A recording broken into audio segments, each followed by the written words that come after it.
कई बार उपासक इसमें फंस जाता है। इसीलिए न लाज तीन लोकन की, न वेद को कहो करे, न शंख भूत प्रेत की, न देव जच्छते डरे, सुने न कान और की, द्रवै न और इच्छना। तभी प्रेम लक्षणा भक्ति का जागृत होने का भाव आता है हृदय में। जब लोक धर्म का, लोक में हमारा उपहास हो रहा है, लोक में हमारी निंदा हो रही, अगर ये चुभ रहा है हृदय में, तो फिर भगवत मार्ग बाधित हो जाएगा। साधो निंदक मित्र हमारा, महापुरुषों ने कहा कि निंदा करने वाला हमारा मित्र है, जो बिना प्रयास के हमारे पापों को अपनी जबान से निंदा करके धुल रहा है, वो स्वस्थ रहे, स्वस्थ होकर हमारी छोटी छोटी बातों को पकड़कर खूब निंदा करे, जिससे हमारा भगवत मार्ग प्रशस्त और प्रकाशित हो जाता है, भगवत मार्ग पुष्ट और प्रकाशित हो जाता है। इसलिए क्यों तुम वृथा लोक चिंता करते हो? ये हजारों चिंताएं क्यों पाले हुई हो? छोड़ दो ना प्रभु के ऊपर। बड़ा सुख मिलता है जब प्रभु के ऊपर छोड़ दो।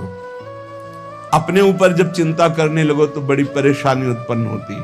कैसे करेंगे, क्या करेंगे, क्या होगा? और जब प्रभु के ऊपर छोड़ दो तो सब मंगल होगा। मंगल भवन है, वो मंगल ही करेंगे। अमंगल दिखाई दे रहा है, परिणाम उसका बड़ा मंगल होगा। ये जो शास्त्रों चिंताएं लिए बैठे हैं अपने लोग, इसीलिए भजन में तारतम्य नहीं होता। कभी लीला में डूब रहे, कभी नाम जप में डूब रहे, कभी सेवा में, ये तारतम्य नहीं। कभी प्रपंच की बातें, कभी प्रतिष्ठा का चिंतन, कभी नाना प्रकार के मान सम्मान का चिंतन, ये घुसने ना पावे हृदय में। बहुत सावधान रहना चाहिए साधक को। ऐसी बातें देखो मत, ऐसी बातें सुनो मत जिससे तुम्हारा हृदय उद्विग्न होकर प्रभु का चिंतन छोड़ दे। जिन्होंने अपने आप को प्रभु के भरोसे कर दिया, वो बेपरवाह हो गए। कर दो भरोसे में। एक एक क्षण बहुत सुंदर ढंग से व्यतीत होता है जो प्रभु के भरोसे होता है। और ऐसे एक एक क्षण जलते रहोगे, चिंता, शोक, भय, अरे अब क्या होगा, ऐसा क्या होगा, कैसे करूं, नाना प्रकार की चिंताएं। अपने आप को प्रभु के चरणों में समर्पित कर दो। तुम्हें कुछ नहीं करना पड़ेगा, सब वो करवा लेंगे आपसे। जो आपके लिए मंगल है वो सब करवा लेंगे। तुम शांत होकर प्रभु के चरणों का आश्रय ले लो। जो कर्तव्य कर्म है उसे करो। अलम कश्यापि संगत्या तवालम शास्त्र कर्म भी वृंदारण्य तृणम मन्यो धन्यो ना किंचिदाचरेत। तुम किसी और का संग मत करो, क्योंकि अगर और का संग करोगे तो तुम्हारी बुद्धि में व्यभिचार दोष हो जाएगा। भक्ति में भी व्यभिचार दोष होता है। अपने इष्ट से अलग चिंतन होना ये व्यभिचार दोष है। अलम कश्यापि संगत्या, किसी का भी ऐसा संग मत करो जो श्यामा श्याम के सुमिरन में बाधा पहुंचा दे। प्रिया प्रीतम की चिंतन वृत्ति हट जाए और अपनी चिंतन वृत्ति जागृत हो जाए, या किसी व्यक्ति की चिंतन वृत्ति, ये बहुत बड़ी हानि है। और आगे कह तवालम शास्त्र कर्म भी, तुम शास्त्र कर्म की भी अब चिंता मत करो। क्यों? शास्त्र कर्म की क्यों न? क्योंकि कर्म करते करते अनंत जन्म हो गए, फिर भी हमारा उद्धार नहीं हुआ। अब क्या करो? अब भज गोविंदम गोविंदम भज मूढ़ मते। एक ही उपाय है भगवान का भजन। अरे भाई, जब तक तुम धन कमाने लायक हो तभी तुम्हें प्यार मिलेगा इस संसार में। बहुत सुंदर उपदेश है। जब तक तुम धन कमाने लायक हो तभी तुम्हें कहेंगे मेरा पति, मेरा पिता, मेरा भाई, मेरा अमुक अमुक। और जिस दिन तुम धन कमाने लायक नहीं रहेंगे उस दिन कोई बात नहीं पूछेगा, पक्की बात है। वाह वाह जब चल रहा है तो सब हाथ मिलाएंगे, और जब बुरा समय आएगा तो तुम्हारी गली से निकलना हो ठीक नहीं समझेगी कि अगर उधर निकलेंगे कहीं वो मिल न जाए और कुछ मांग न ले, कुछ कह न दे। जब तक तुम धन कमाने लायक हो, तुम्हारे पास धन है, तभी तक तेरे को प्यार मिल रहा है संसार से, परिवार से। और जब तू रोगग्रस्त हो जाएगा, जराग्रस्त हो जाएगा, तो कोई भी तेरे से बात नहीं पूछेगा, बात नहीं करेगा। अरे मूढ़, इसलिए तू निरंतर गोविंद का भजन कर ले, गोविंद का भजन कर ले, गोविंद का भजन कर ले। ये आशा परिवार की भोगों की इतनी सुदृढ़ है आंसी ये कि नहीं कटती है। बूढ़ा हो गया है, त्वचा सब ढीली हो गई, हड्डी हड्डी दिखाई देती है, सिर के बाल सब पक गए, दांत एको नहीं रह गए, लाठी लेके चल रहे, फिर भी वही परिवार की ममता, दरवाजे पे बैठा वही परिवार के विषय में सोचता रहता है। ये नहीं सोच रहा कि मृत्यु नजदीक आ रही, भगवान का भजन कर ले, अपने जीवन को सार्थक कर ले। अरे मूढ़, तू निरंतर गोविंद का भजन कर ले, गोविंद का भजन कर ले, कोई तेरे काम आने वाला नहीं। जब अवस्था ढल जाती है तो काम वेदना अंदर रहती, लेकिन काम क्रीड़ा नहीं हो पाती, जलता रहता है वो वृद्ध। जब जल सूखने लगता है तो जलाशय, जिसमें उसमें जो अंदर होते, कछुआ, मछली, मेढक, जो भी जीव, सब व्याकुल होने लगते हैं। क्या जलाशय, जब जल सूख गया, अवस्था निकल गई, तो क्या विकार, काम विकार उसे जलाता रहता है। वो चिंता से जलाशय में डलते रहते हैं कि अब पानी सूखा, मरेंगे। ऐसे ही जब धन नष्ट हो जाता है तो कोई परिवार का मित्र, रिश्ता, नाता कोई निर्वाह नहीं करता। सच्ची हमने देखा है, ये दृश्य देखे हैं। इसी प्रकार अगर तत्व ज्ञान हो गया तो संसार से तुम मुक्त हो जाओगे। इसलिए तत्व ज्ञान प्रदान करने वाले भगवान गोविंद का भजन कर। दिन व्यतीत हुआ, रात आई, रात व्यतीत हुई, प्रातः हुआ, फिर दिन व्यतीत हुआ, फिर सायं आई। तुम्हारी आयु नष्ट हो रही, गए 24 घंटे, अब पता नहीं कितने घंटे, कितने मिनट हैं। शिशिर गई, शिशिर ऋतु, बसंत ऋतु आई, वर्षा आई, ग्रीष्म आई, शरद आई, गए। हर ऋतु 2-2 महीने अपना प्रभाव दिखाकर हमारी 2 महीने की आयु गई।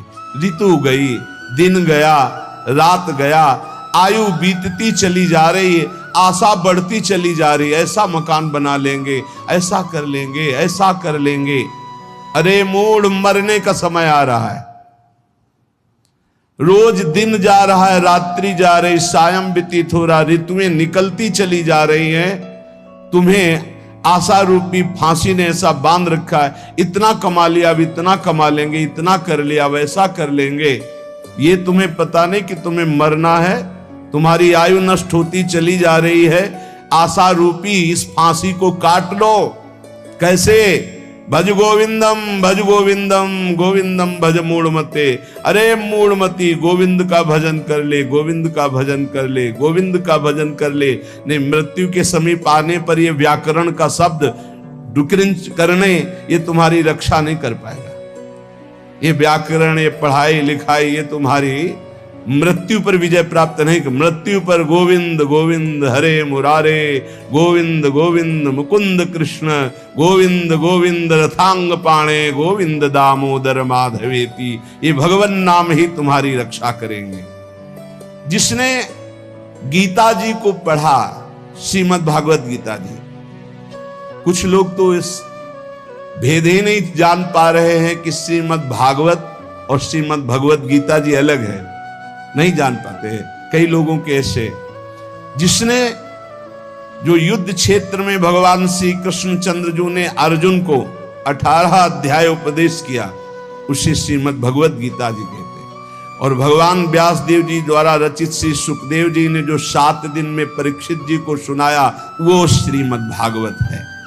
जिसने भगवत गीता को पढ़ा है, गंगा जल के एक बूंद भी आचमन किया है, एक बार भगवान श्री कृष्ण की पूजा कर ली है, यमराज उसकी तरफ आंख उठा के भी नहीं देखेंगे।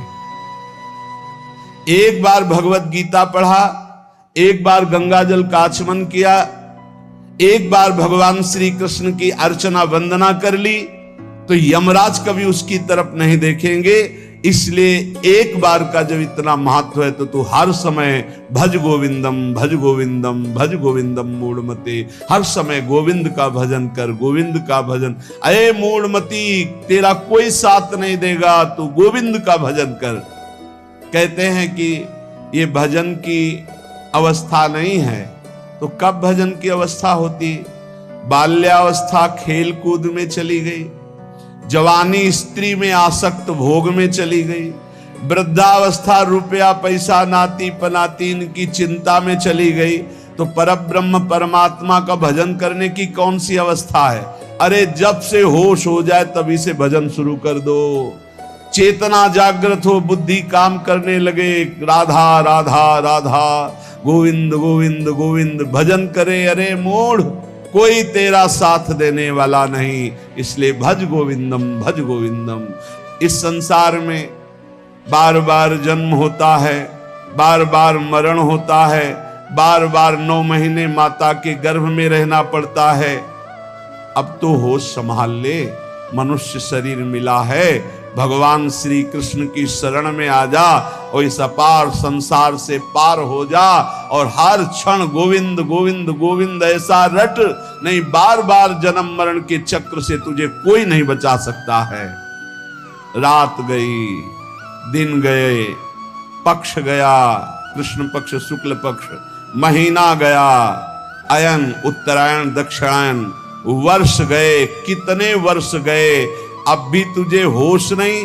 तू यहां लोगों से राग द्वेष में फंसा है। अरे तेरी मृत्यु का समय आ रहा है, परम पद पहुंचने का उपाय कर। किसी से ईर्ष्या मत कर, मत्सरता मत कर, किसी की निंदा मत कर, किसी से द्वेष मत कर। अंतिम समय आने वाला है, इसलिए गोविंद गोविंद गोविंद ऐसा भजन कर ले। अरे मूढ़, तेरा कोई साथ देने वाला नहीं। माताओं बहनों की तरफ काम दृष्टि से देखकर अपनी क्यों दुर्गति करते हो? कुछ नहीं है। जहां तुम्हें आकर्षण लग रहा है कुछ नहीं है। मोह विकार है तुम्हारा, अज्ञान का विकार है। बार बार मन में विचार करके उनके चरणों में वंदना करो, उनके प्रति काम भाव करके। गलत दृष्टि से मत देखो, मूढ़, तेरी दुर्गति हो जाएगी। इसके लिए तू गोविंद का भजन कर, गोविंद का भजन कर। माताओं बहनों पर काम दृष्टि करके दुर्गति का कारण मत बन। कष्टम, जरा विचार कर, तू कौन है? कभी बैठकर सोचा कि शरीर में रहते 15 वर्ष हो गए, 30 वर्ष हो गए, 50 वर्ष हो गए, तू शरीर नहीं तो है कौन? कभी सोचा? कस्तम, कौन है तू? और कोहम कुतः आयाता, मैं कौन हूं, कहां से आया हूं? कामे जननी कोमे ताता, असली में मेरा पिता कौन है, माता कौन है? ये तो बनावटी है, कुछ समय के लिए छूट जाएगा शरीर। ये शरीर संबंधी माता पिता है, लेकिन मैं कौन हूं? मैं कहां से आया हूं? मुझे कहां जाना है? मेरा असली कौन संबंधी है? कभी विचार किया? नहीं विचार किया, इसीलिए संसार में फंस गया। अब विचार कर, शुद्ध विचार के लिए गोविंद गोविंद गोविंद ऐसा नाम जप कर, तो तुझे समझ में आने लगेगा ये संसार असार है। उमा कहूं मैं अनुभव अपना, शत हरि भजन जगत सब सपना। चाहे एक श्लोक ही गीता जी का पढ़े, रोज गीता जी का एक श्लोक पढ़कर अर्थ सहित चिंतन करे। विष्णु शास्त्र नाम, गोपाल शास्त्र नाम, इनका नित्य पाठ करें। 1000 नाम हो जाते हैं, बहुत लाभ मिलता है। 35 मिनट में हो जाता है। बहुत आराम से गाइए तो 40 मिनट में हो जाएगा। रोज गोपाल शास्त्र नाम, विष्णु शास्त्र नाम का पाठ करो। रोज गीता जी के भले चाहे एक श्लोक ही पाठ करो। और कह रहे कि भगवान श्री हरि का नाम कीर्तन, उनका पूजन, उनका ध्यान करो, और सदैव संत जनों का संग करो। नेयम सज्जन संगे चित्तम, चित्त संत जनों की वाणी में दे, असंतों की वाणी में ना दे। और हमें लगता है संत जनों की वाणी में चित्त बहुत कोई भाग्यशाली देता है। नहीं तो प्रपंच की वाणी सुनने के लिए कान बहुत लालायित रहते। देयम दीन जनाय च वित्तम, यदि भगवान ने तुम्हें धन दिया है तो तुम उस धन का सदुपयोग करो, ऐसी जगह सेवा में लगाओ जो भगवान के अनुराग में चल रहे हैं, भगवान के भजन में लगे हुए हैं, गौ सेवा है, या ऐसे जो गरीब हैं, औषधि के लिए परेशान हैं, उनको औषधि का व्यवस्था कर दे। ऐसा धन का शोधन धन्य प्रथम गति जा। नेयम सज्जन संगे चित्तम देयम दीन जनाय च वित्तम, धन की सार्थकता है दीन जनों की सेवा में, और खूब नाम जप करे।